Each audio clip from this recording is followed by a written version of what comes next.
Ben ritrovati al meteo.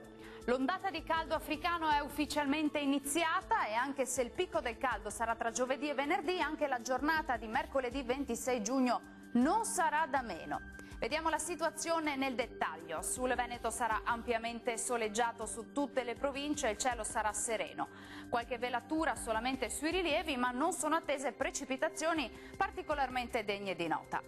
Temperature minime tra 19 e 24 gradi, massime piuttosto calde, comprese, lo vedete, tra 31 e 36 gradi.